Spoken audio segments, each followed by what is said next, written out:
Oi pessoal, tudo bem? Eu fiquei um tempinho fora, mas voltando aqui com mais um fichamento, né, de um texto que é muito importante, era um fichamento que eu queria fazer há bastante tempo, eu já tinha uma leitura antiga, e é um texto muito importante para minha tese de doutorado, que se chama Digital Detox, né, é um texto da autora Trine Silverson, lançado em 2020, e eu tenho aqui minha colinha para a gente comentar esse debate junto com vocês, e eu vou mais ou menos explicar assim como o texto está justamente dividido, porque eu acho que isso é interessante para a forma como a gente vai debater ele, tá bem? Ao longo, o texto está dividido em 5 partes e todos dentro bem contextualizados para a gente pensar esse fenômeno do detox digital. E dentro disso, a gente já começa pensando sobre a problemática. Nós temos um problema, é o primeiro capítulo, né? Em que a gente vai debater sobre justamente essa origem, essa essência do detox digital, entendendo esse envolto, para onde essas mídias foram percebidas, diante disso que elas sempre foram percebidas sempre com entusiasmo e também por um mix de medo, né? Então essas mídias elas vão entrar nesse caráter de ambivalência, né, de é positivo e é negativo, mas ao mesmo tempo entendendo que, possivelmente elas podem trazer alguns danos para o nosso contexto social ou até mesmo em larga escala a gente pode conseguir enxergar ela dentro de uma macrovisão. A gente pode pensar numa sociedade neoliberal em que cada vez mais essas mídias, justamente essas mídias digitais, elas têm um sistema econômico que busca o novo commodity da vez, que é a atenção. Justamente por querer essa atenção, usuários mais conectados, a gente acaba ficando mais tempo presos às nossas telas. Né? A gente pode usar o nosso Facebook, Instagram, Twitter e demais outras mídias que cada vez mais têm o interesse de coletar dados. E para uma coleção de dados mais precisa, para os bancos de dados, a gente precisa ficar mais tempo conectado. Mas como é que a gente pensa em querer se desconectar, sendo que cada vez mais atividades no nosso dia estão conectadas à rede mundial de computadores, né? A gente acaba atravessando atividades de trabalho, atividades de lazer, atividades sociais, que são muitas vezes pautadas pelo nosso celular, que são muitas vezes atravessadas justamente mediadas pelo nosso telefone celular, pelos nossos computadores, ou até mesmo as plataformas que a gente faz uso usualmente, né, de modo cotidiano. Então a gente pode pensar que existe uma tendência neoliberal que quer que a gente fique mais tempo conectado, que quer extrair esses dados. E ao mesmo tempo, dentro dessa tendência neoliberal, a gente consegue entender que existe um contexto de responsabilização do usuário, né? Mas, antes de adiantar nessa parte, eu já vou adiantando o primeiro capítulo, que é pensando sobre que a gente tem um problema. A autora vai dizer sobre algumas motivações que estão muito presentes, que a gente vai vendo esses detalhes ao longo do resto do texto, que é justamente 3 motivações que ela vai chamar de 3 P's para o detox digital, que são a presença, né, pensando nesse contexto de autenticidade, nostalgia, que pertence a justamente essa narrativa do detox digital, a questão de produtividade, porque justamente é muito fomentada essa questão de querer se desconectar para voltar aos níveis de produtivos, entendendo que essas tecnologias elas trazem desatenção, distração e justamente impedem esse caráter produtivo que o contexto neoliberal quer, é que a gente vê justamente essas narrativas ambivalentes. A gente precisa deles, mas ao mesmo tempo eles são os causadores de distração, de improdutividade. E isso fica dentro desse narrativa ambivalente, né? E aí a gente começa a ver esses detalhes cada vez mais aparentes. E é justamente a questão da privacidade, em que a gente vai entender desde caráteres mais sociais, individuais, entendendo de o acesso a níveis privados, que muitas pessoas não querem conteúdo privado dentro disso. Poxa, estou aqui no Facebook e não queria ter acesso a esse conteúdo que não me fez bem, eu acho que isso é muito privado. E ao mesmo tempo de como essas tecnologias, essas plataformas estão invadindo nossa privacidade e a gente vê cada vez mais barreiras aí dissolvidas entre esse caráter público e privado. É o governo, né, e ao mesmo tempo é as corporações, é o trabalho e também é o lazer. Então a gente vê justamente essa dissipação entre essas fronteiras que fazem parte do nosso contexto social. Né? E diante disso, a gente começa a pensar, tá, qual é o problema? E o problema justamente é essas mídias cada vez mais fomentadas por essas corporações que tentam justamente, através de uma economia da atenção, fazer que a gente fique mais tempo conectado. Né? A gente sabe que existe um viés neoliberal, um viés de entender que esse é o novo commodity da vez, e a nossa atenção, a gente é a moeda de troca. A gente usa essas redes sociais sem custo nenhum, mas a gente está pagando com o nosso tempo lá dentro, a gente está dando nossos dados, e esses dados são comprados por outras corporações e empresas justamente devolvidos em anúncios. Né? E depois disso, a gente vai começar a entender que dentro desse contexto do detox digital em específico, dentro da narrativa, a gente começa a entender que a gente é o problema, né? A gente sabe que existe uma agenda neoliberal que cada vez mais quer digitalizar o mundo inteiro. A gente vê cada vez mais atividades sendo atravessadas pelo processo de digitalização, né? A gente vê cada vez mais o próprio processo burocrático sendo atravessado pelo digital, inicia-se no processo digital e finaliza-se no processo digital.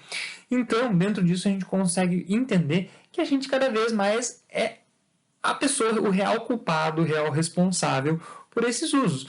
Mas esse termo, na verdade, é a narrativa que essas corporações, que os estados, através dessa narrativa, essa agenda neoliberal, quer trazer para a gente. E a gente é o problema.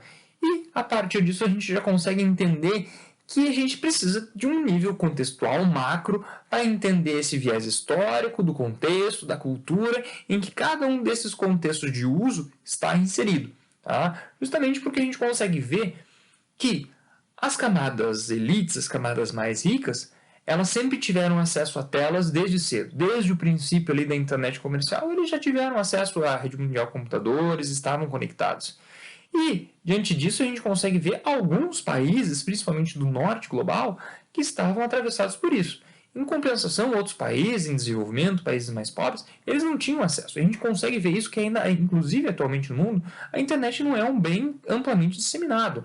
Ela se dissemina no mundo, mas ao mesmo tempo ela não é um item que todos têm. Não é uma coisa que a gente pode garantir que todos os usuários do mundo têm acesso à internet. E por essa problemática, a gente consegue ver que cada vez mais essas sociedades mais populares, né, que estão aí em ascensão econômica, entrando em contato com a internet, acessando a internet, tendo seu dispositivo digital, principalmente os smartphones, a gente consegue ver que dentro dessa questão essas pessoas estão tendo mais acesso às telas. E a gente vê de uma maneira contrária as camadas mais ricas pensando justamente no quê? No detox digital. Então, a gente consegue entender a questão do detox digital quase sendo como um artigo de luxo, né? Pessoas que querem se desconectar, porque justamente elas conseguem delegar tarefas para outras camadas fazerem essas tarefas digitais, enquanto podem ficar com essas tarefas offline, né, de reuniões presenciais e tudo mais. Então a gente vê isso acontecendo, a gente começa a entender dentro de uma questão de divisão social, né, como a questão do detox digital está atravessada dentro disso. E ao mesmo tempo, quando a gente vai passando essa questão do detox digital, a gente já comenta para uma outra temática, pensando nesse problema, existe um problema, nós somos os problemas, como é que a gente vai gerenciar esse problema? Entender esse problema que é o contexto de excesso de conexão, excesso de telas, estar agarrado às telas.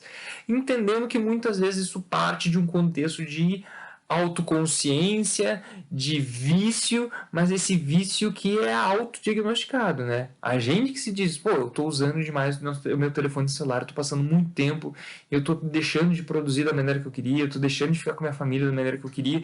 Então isso parte a partir de uma narrativa que ela vem de uma forma de responsabilização, e a partir desse contexto de responsabilização, os artefatos do detox digital, os produtos, as narrativas, elas surgem como uma solução, que justamente ela procura dar esse ar da saúde. E é muito interessante ver isso, a gente já vê isso como detox digital já vindo como tóxico, como mal-estar, algo trazendo no contexto da saúde e que é prejudicial a nós. E a partir do momento que a gente encontra essas narrativas, elas aparecem como remédio, né? Até muito semelhante com o texto da Pazoni que eu fiz aqui dentro do canal, né? Dependence, Distracted and Bored, que justamente vai trazer essa questão dessa dependência, né? Esse uso tóxico, que a gente sabe muito bem que é apenas uma narrativa. E que para isso ela visa justamente um contexto de autorregulação, de autoconscientização sobre o uso. E que mais uma vez a responsabilidade cai sobre quem? Sobre o usuário, que é necessário regular seus usos, que é necessário encontrar formas, desde deletar aplicativo, regular a questão das notificações, utilizar aparatos mais antigos como os próprios telefones celulares em comparação aos smartphones, o que a gente vai chamar de dumb phones, itens mais nostálgicos que estão alegados a justamente essa narrativa do detox digital. A gente viu até ali por 2017, 2018, a crescente valorização de produtos como os dumb phones que acabavam sendo vendidos. Inclusive a cantora, a Rihanna, ela também acabou usando um dumb phone, e isso saiu em artigos, matérias de revistas, de portais de notícias, que cada vez mais alegavam essa situação. Então, a gente parte para essa questão da sistematização, de regulação do uso, de um uso consciente e que traz justamente essa narrativa de controle, regule os seus usos.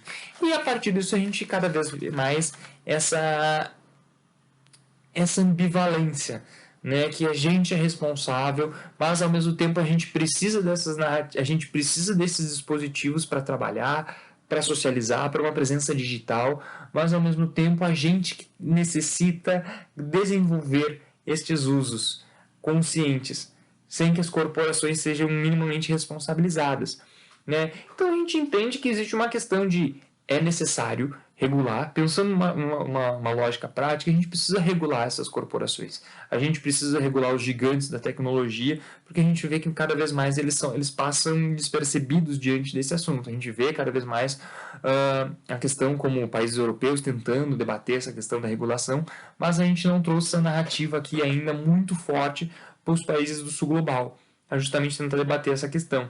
E também é necessária uma questão de letramento digital e midiático para a gente cada vez mais entender o papel dessas tecnologias, como a gente pode usar essas tecnologias e, ao mesmo tempo, não requerer aqui configurações ou até mesmo, como posso dizer, entre aspas, uma receita de bolo de como usar esses dispositivos, né, um manual passo a passo, mas sim entender que esses itens são configurados na cultura, no caráter contextual, no caráter histórico de cada sociedade e que cada sociedade vai desenvolver usos diferenciados para cada uma dessas tecnologias, mas também entendendo que a gente não precisa ser totalmente responsabilizado sobre os malefícios e prejuízos que esses dispositivos podem ter na nossa vida. Por isso é necessário esse debate. E diante disso, a Trine Silverstein, a autora, ela faz, diante do próximo das conclusões, que é o último capítulo, pensando até, vou ler aqui para vocês, dizendo que o problema é pessoal e social.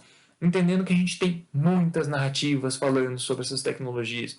A gente tem textos dizendo que cada vez mais a gente vai ficar sozinho por conta desse excesso de telas, que a gente vai justamente incapacitar a nossa capacidade mental, a gente vai ficar raso dentro do nosso pensamento, mas a gente sabe que não é verdade. São narrativas que trazem isso e cada vez mais tentam trazer esse processo de responsabilização, de um processo de pânico moral sobre essas tecnologias e sempre lembrando, essas tecnologias elas sempre foram vistas através de um misto de entusiasmo, nossa, elas vão mudar as nossas vidas, mas ao mesmo tempo por um mix de medo. E a gente vê isso, não é novo, é algo que acompanha justamente o desenvolvimento midiático, desde lá do desenvolvimento da escrita, passou pelo rádio, passou pelos jornais, passou justamente pela televisão, e a gente vê isso semelhante acontecendo com as mídias digitais.